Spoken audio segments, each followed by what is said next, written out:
Hi everybody, my name is Ryan Malkin and I'm an attorney in the alcohol beverage industry. Today we're going to talk a little bit about how to start a brand without a distillery. It's not quite as complicated as people make it out to be. It's a little bit like an assembly line, so let's go through the process. First, you would start a company, whether it's a corporation or an LLC, is a decision for another day. For our purposes, you have your company formed. Then you would file for a trademark. On the trademark side, the application itself is not so complicated. It's more about finding the name. It's a pretty crowded space, and a lot of times people are using somewhat generic names, and it's quite complicated or quite difficult to find a name that works.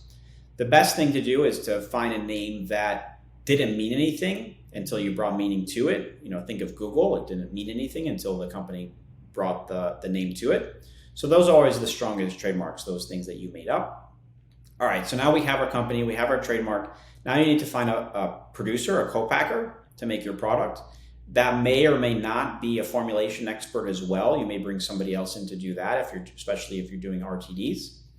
But you find a good co-packer, somebody who can produce the product for you.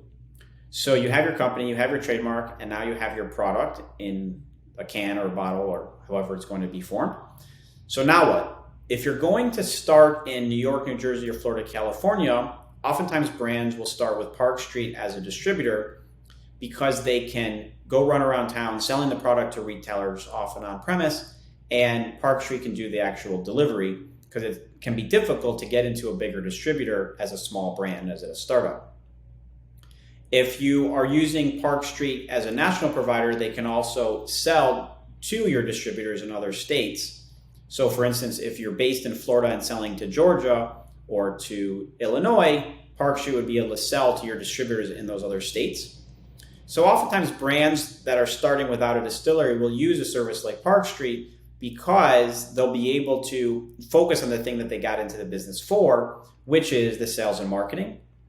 So that's really it. You'll have your company, you'll have your trademark, you'll have your product in the bottle. You use a service like Park Street for distribution if you choose, and you'll focus on the sales. And the hardest part about this whole thing is getting people to buy the product, and after the initial purchase, getting the reorders.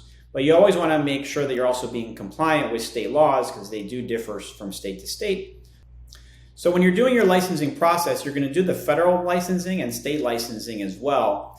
And once you get your federal license, the great thing is that you can start filing for your formulas and label approvals or your COLAs, because every formula and label has to be approved by TTB. So you're going to want to get on that on the earlier side. So just be mindful that you're being compliant, and certainly reach out to us or another lawyer familiar with the space, because there are industry nuances. So to protect yourself, you should always speak with a lawyer. Thank you very much, and let me know if you have any questions.